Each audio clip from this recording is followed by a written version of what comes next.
Assalamualaikum warahmatullahi wabarakatuh. Perkenalkan, kami dari kelompok B7 akan mempresentasikan hasil kerja kami, yaitu tentang pengenalan alat. Sebelumnya kita akan memperkenalkan diri lebih dahulu. Nama saya Besar. Nama saya Ovia Mustika. Nama saya Nama saya Kadek Novita.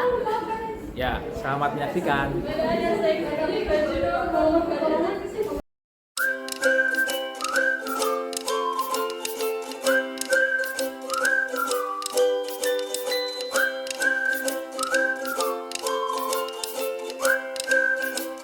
Ya, tujuan kami di sini adalah untuk mempelajari dan mengetahui fungsi dari alat-alat kebidanan.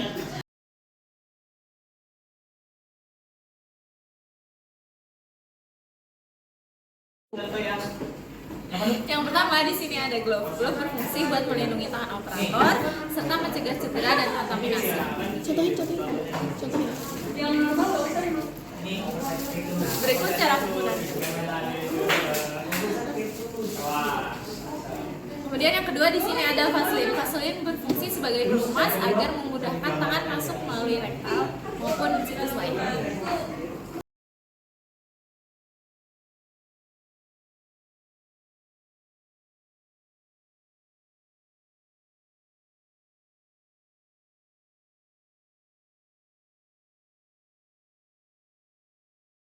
Yang ketiga, di sini ada tali fiksasi. Tali fiksasi berfungsi untuk mengikat ekstremitas untuk membantu saat persalinan.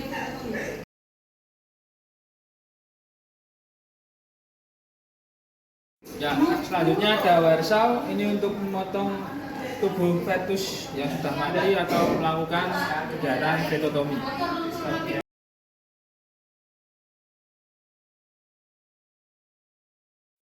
Ya, selanjutnya ada embryo knife. Ini fungsinya untuk memotong bagian-bagian fetus dan menarik bagian-bagian yang kecil.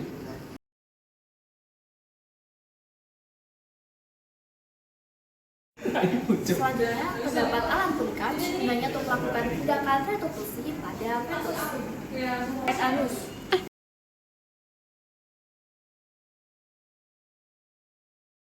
Selanjutnya itu ada hook yang berfungsi untuk mengaitkan fetus yang telah mati. Pengait tersebut dikaitkan pada mata fetus.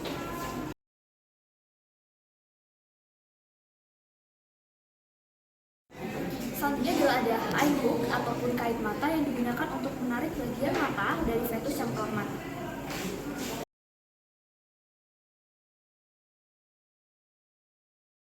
Selanjutnya ada introducer bengkok yang berfungsi untuk memfiksasi fetus untuk keluar dari tubuh ini.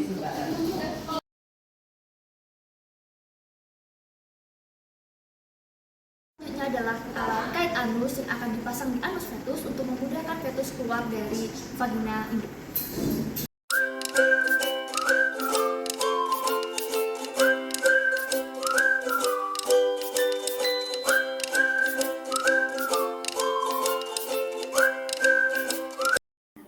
Contoh penerapan peralatan yang pertama adalah penggunaan eye hook yang dilakukan dengan pertama kali mengoleskan vaselin pada bagian eye hook, lalu memasukkan ke vagina induk dan mengkaitkan pada daerah kranial fetus. Contoh penerapan peralatan yang pertama adalah penggunaan eye hook yang dilakukan dengan pertama kali mengoleskan vaselin pada bagian eye hook, lalu memasukkan ke vagina induk dan mengkaitkan pada daerah kranial fetus. Contoh penerapan peralatan yang lain adalah tali fiksasi ataupun rantai fiksasi yang akan digunakan untuk mengikat ekstremitas-ekstremitas fetus agar dapat ditraksi keluar dari vagina induk. Berikut adalah contoh video penggunaan alat dalam bantuan distopia.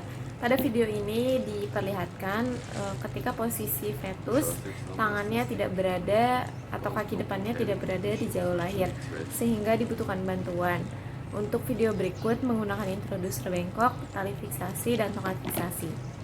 Untuk pengikatannya diikat di bagian persendian antara metatarsal dan digiti. Kemudian setelah tali fiksasi terpasang, bisa ditarik agar kaki depan dapat sesuai posisi normal di jalan lahir. Mari kita saksikan bersama.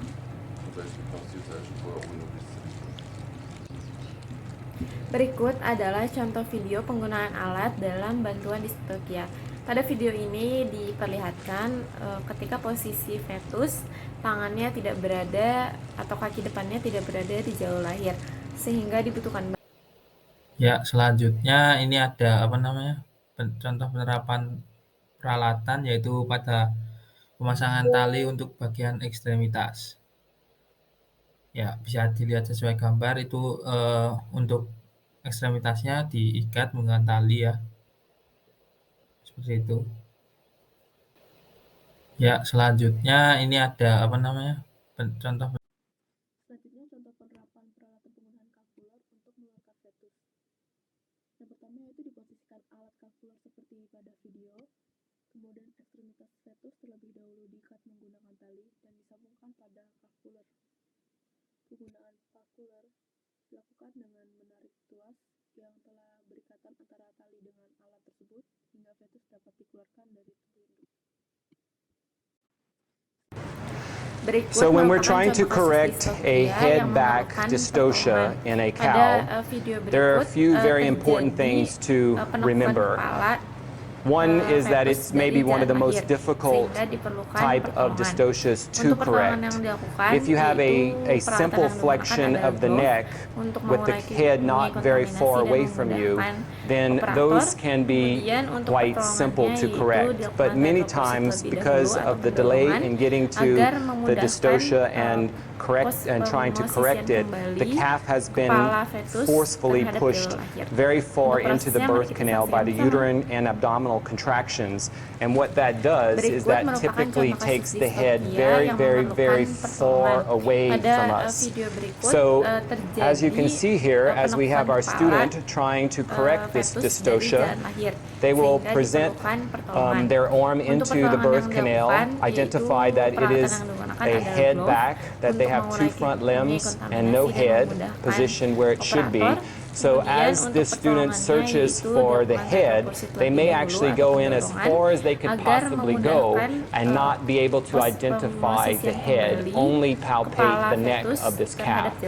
In those situations where the head is so far away, it becomes one of the most difficult dystocias to correct.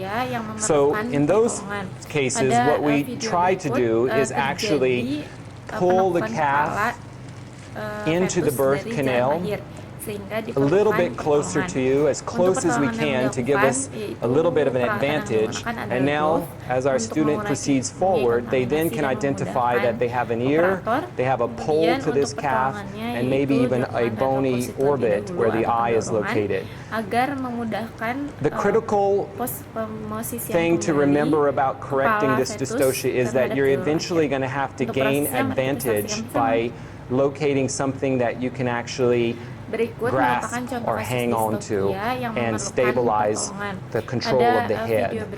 Again, with the calf being very lubricated and the birth canal very lubricated, the two most common places that we try to identify would be the bony orbit of the eye or the commissure of the mouth in these calves with their heads back. So what will happen is, once you identify one of those 2 points, you will try to get a grip on it or a grasp of it. And then once you have your hand hooked in there, so you use your fingers to as a hook, and you identify that and you hook into the mouth of this calf, then you are pretty much in control. And then you can start to correct this malposition that you have in this situation.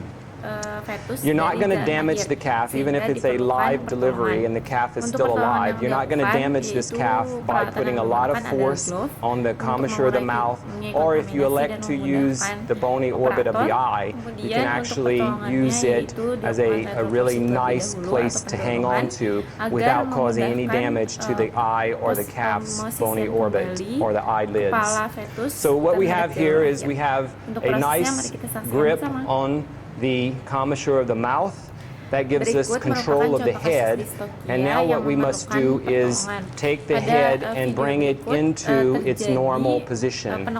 This can be difficult because, just for demonstration, what you cannot do is basically swing the head all the way around like this and expect for it to land into the birth canal. It will constantly not work that way. So you have to do a couple of things. So once we have control of this head, we have to also, once we have control, we have to also push the calf back and away from that side there. And as you do that, you are trying to change places with the shoulders of this calf. And sometimes, if we stop right there, you will end up with the calf's head a bit upside down. You have to take a break right now. We have to breathe and rest and give everybody a chance to recover, because that would have taken a lot of work to correct the calf's head to this position here.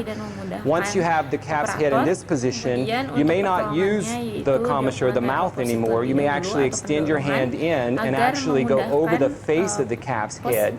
And what we're going to try to do is just rotate now the calf's head up, sliding it along the uterus and into the birth canal, placing the calf's head between the front legs of this cow, putting it in the right presentation, posture, and position for a more normal delivery.